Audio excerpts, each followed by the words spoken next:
Hey everyone, Jen Berbas with the Berbas Group in Austin, Texas. I'm here to review the December data with you. Now, keep in mind this data is as of Jan 1. That's going to be important because we're going to also talk about some weekly data here in a second, but we're going to start with the monthly data.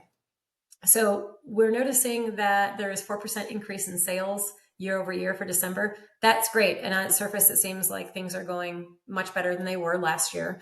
Active listings are up 7%, and that is as of Jan 1, right? So for the December data.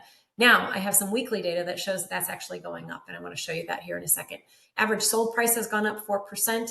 Average sold price always, there's so much more to it than that. You know, it could just be that a lot more luxury homes are selling, that a different type of home is selling more, and that's why the average price is going up.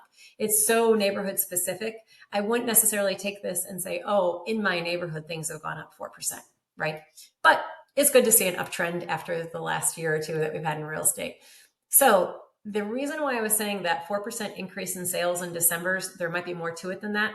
If you look here, this is the interest rates in October, and it usually takes about 30 days for a property to close, 30 to 45. 30 is normal in Austin.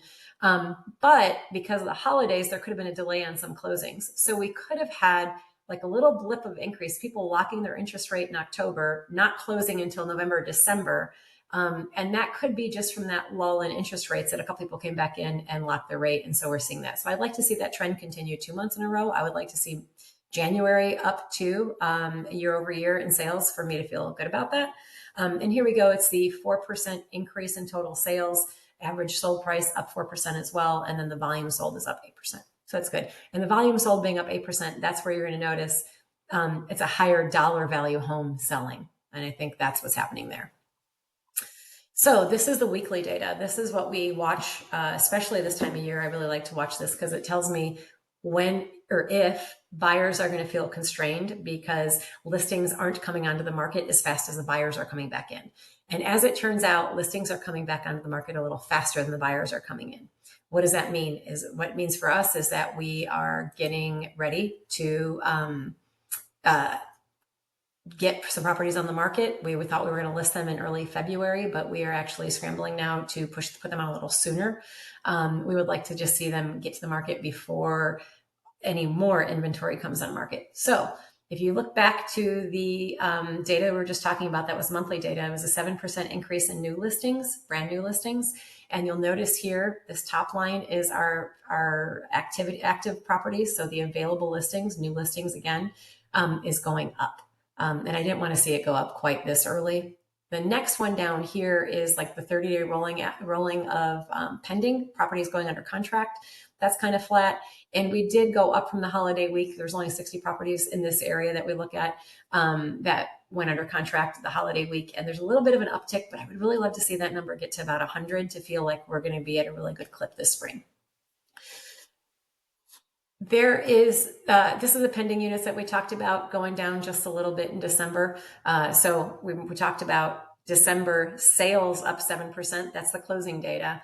And then pendings are down a little bit in December. That's the new contracts. So it's important to pay attention to the nuance of that. New listings by month going up just a tiny bit there in December. I think it's going to go up a little bit more in January. And the reason why we think that is we started calling different stagers and different photographers, and we're noticing people are booked out a little bit. That's usually our leading indicator that there's a lot of listings about to hit the market.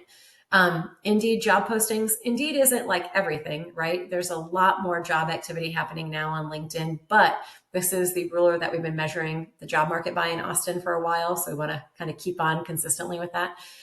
It is improving, right? The jobs are only 10% down year over year. So they have the deceleration of the job market has abated just a tiny bit. I would love to see that get to zero because I think when we do get hiring coming back into the Austin area in tech, that we are going to have a better time in the real estate market.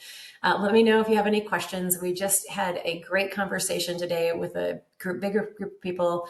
One of our clients had us in to talk to their company just about like overall real estate.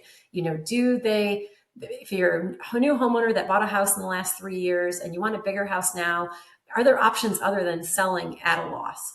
So let us know if you want us to talk to any of your friends. We love the education piece. We just get really excited teaching people about real estate. Everybody that knows me knows I love to teach people a lot younger than me about real estate, because I just wish I had known more about real estate when I was younger. So let us know if we can ever do anything for you, or just have a strategy call with one of your friends or family.